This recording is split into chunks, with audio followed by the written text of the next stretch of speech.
আজকে আমাদের সাথে থাকছে বর্তমান সময়ের জনপ্রিয় কন্টেন্ট ক্রিয়েটর ঋতু হোসেন। হ্যালো ঋতু, কি খবর, কেমন আছো? আমি তো অনেক ভালো আছি। তুমি কিরকম আছো? আমি অনেক বেশি ভালো আছি। তো তোমার কেমন লাগছে ফাইনালি আজকে তোমার ইন্টারভিউ নিচ্ছি? আমি অনেক বেশি নার্ভাস বিকজ এটা আমার ফার্স্ট টাইম। তো দিনকাল কেমন যাচ্ছে আপনার? জোস, একদম পারফেক্ট। পারফেক্ট। আচ্ছা, এখানে এসে তোমার কেমন লাগছে? আমি অনেক বেশি নার্ভাস, যেটা বলে আমি বোঝাতে পারবো না। নার্ভাস হও না।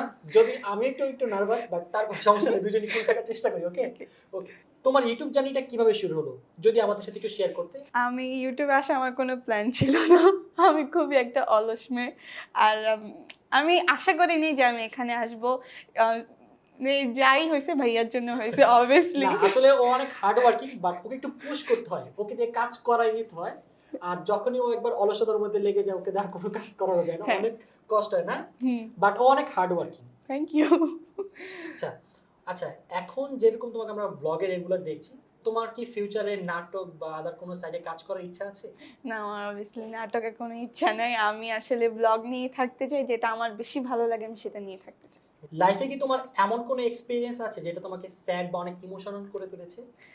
স্যাড তো না, বাট ইমোশনাল হয়েছিলাম যখন ভাইয়াকে আমরা সবাই আইফোন গিফট করছিলাম।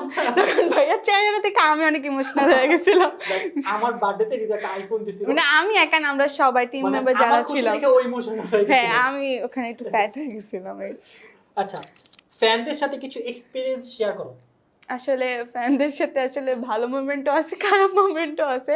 বাট আমি ভালো মোমেন্ট শেয়ার করতে চাই, খারাপ মোমেন্ট আমি মনে রাখতে চাই না। তো ভালো মোমেন্ট হয়েছে যে যখন কেউ আসে আমাদের কাছে, তখন আমাদেরকে বলে যে তোমাদেরকে দেখতে আমার অনেক বেশি ভালো লাগে, বা তখন বলে যে না, তোমার মতন আসলে আমরা যদি হইতে পারতাম তো আসলে অনেক বেশি লাকি আমরা।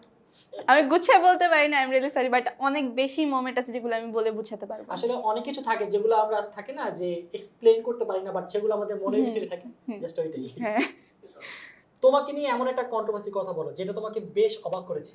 হ্যাঁ, অবভিয়াসলি অনেকগুলোই আছে। ২টা আছে, যেটা হলো একটা হলো গোসল।